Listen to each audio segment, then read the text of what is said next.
આજના આધુનિક સમયમાં દરેક ક્ષેત્રની સાથે મેડિકલ ક્ષેત્રે પણ અદ્યતન ટેકનોલોજી દ્વારા સફળ સર્જરી કરવામાં આવી રહી છે। ત્યારે અમદાવાદમાં આવેલી સિટી પ્લસ હોસ્પિટલ દ્વારા વેલિસ રોબોટિક આસિસ્ટેડ ટેકનોલોજીની મદદથી ની રિપ્લેસમેન્ટની સર્જરી કરવામાં આવી રહી છે। જો કે વેલિસ રોબોટિક આસિસ્ટેડ ટેકનોલોજી એ અમદાવાદમાં સૌપ્રથમ ની રિપ્લેસમેન્ટ ડિજિટલ સર્જરી કહી શકાય। મારું નામ ડૉક્ટર રોહિત ડામોર છે। હું એક ઓર્થોપેડિક સર્જન છું। રોબોટિક ની રિપ્લેસમેન્ટ, આર્થ્રોસ્કોપી અને સ્પોર્ટ્સ ઇન્જરી મારું સ્પેશિયલાઇઝેશન છે। ની રિપ્લેસમેન્ટની વાત કરીએ તો જેમ જેમ ઉંમર મોટી થતી જાય એમ ઘણા લોકોને નીમાં ઘસારો પડતો હોય છે અને પગ વાંકા વળી જતા હોય છે, જે દવા ગોળીથી પી એમને સારવારમાં કોઈ રાહત મળતી હોતી નથી। એવા કેસમાં ની રિપ્લેસમેન્ટ સર્જરી કરવાની જરૂર પડતી હોય છે। રોબોટિક ની રિપ્લેસમેન્ટ એ અત્યારનું સૌથી એડવાન્સ ટેકનોલોજી કહેવાય કે જેમાં જોઈન્ટ રિપ્લેસમેન્ટ સર્જરી એક રોબોટિકની મદદથી કરવામાં આવે છે। જે રીતે દરેક વ્યક્તિના ચહેરા એક સરખા ના હોય એવી રીતને ઘૂંટણની રચના પણ દરેક પેશન્ટમાં અલગ અલગ હોય। હવે રોબોટિક સિસ્ટમમાં સૌપ્રથમ નેવિગેશન દ્વારા નીની રચના અને થયેલી ખરાબીની માહિતી કમ્પ્યુટરમાં પહોંચાડવામાં આવે અને એના પછી પ્લાન નક્કી કરી રોબોટિક આર્મની મદદથી 100% એક્યુરેસીથી એનું ઓપરેશન કરવામાં આવતું હોય છે। ઘૂંટણની રચનાની વાત કરીએ તો આપણા સાંધામાં આવી રીતના એક સ્મૂથ સરફેસ હોય જેને કાર્ટિલેજ કહેવામાં આવે અને આ રીતના એક ગાદી હોય છે।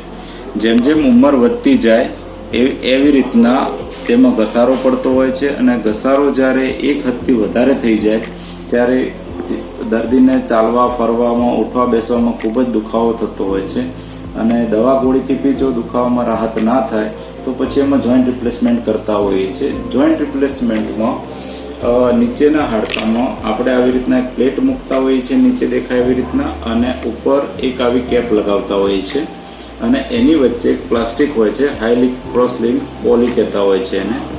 અને ઓપરેશન પછી ઢીંચણની સંપૂર્ણ મૂવમેન્ટ આ પ્લાસ્ટિક અને આ કેપ વચ્ચે થતી હોય છે। એના લીધે દર્દીને દુખાવામાં રાહત થઈ જતી હોય છે અને સામાન્ય રીતે હરીફરી શકતા હોય છે।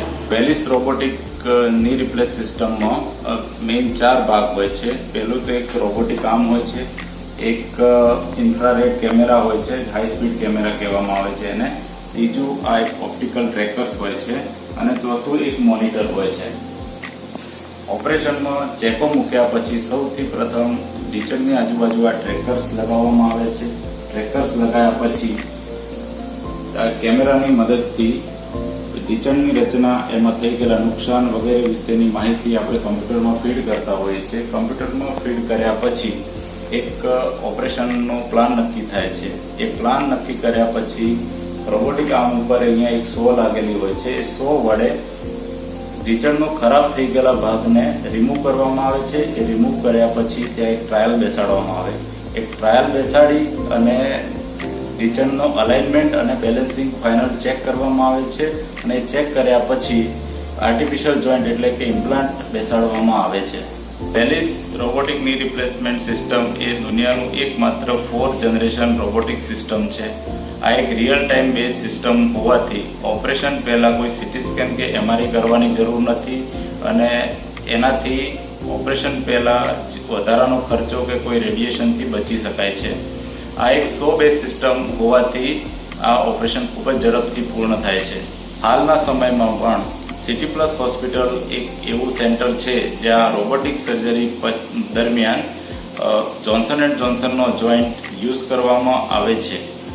સાદા ઓપરેશન કરતા રોબોટિક સર્જરીમાં જે ડિસ્પોઝેબલ વાપરવામાં આવે છે એની કોસ્ટ લગભગ 15 થી 20 હજાર જેટલી વધારાની થતી હોય છે।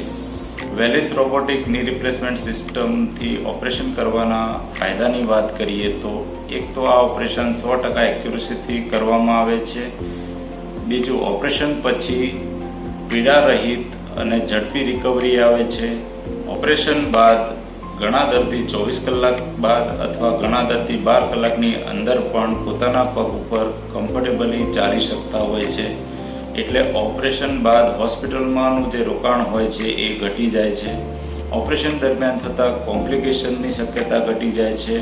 વેલિસ રોબોટિક સિસ્ટમ અત્યારે કેમ સક્સેસફુલ છે એની વાત કરીએ તો એક સાદી પદ્ધતિ જે ઓપરેશન કરીએ એમાં આપણે હાથથી સર્જન ઓપરેશન કરતા હોય છે, જ્યારે વેલિસ સિસ્ટમમાં રોબોટિક આર્મ થી સર્જરી થતી હોય છે, જેનો સંપૂર્ણ કંટ્રોલ સર્જનના હાથમાં હોય છે. વેલિસ સિસ્ટમથી હાડકાના જે કટ મૂકવામાં આવે છે લગભગ સાદી પદ્ધતિથી કરવા કરતા લગભગ 50% ઓછા કટ વાગે છે, એટલે ઝડપી રિકવરી અને પીડારહિત રિકવરી આવતી હોય છે. સાદી પદ્ધતિથી થતા ઓપરેશનની વાત કરીએ તો એ ઓપરેશન પછીની રિકવરી દરેક સર્જનના અનુભવ પર આધારિત હોય છે, એટલે દરેક કેસમાં અલગ અલગ રિઝલ્ટ મળી શકે. જ્યારે રોબોટિકથી આપણે સર્જરી કરતા હોઈએ તો દરેક કેસમાં એક સરખું રિઝલ્ટ આપણે મેળવી શકતા હોઈએ છીએ.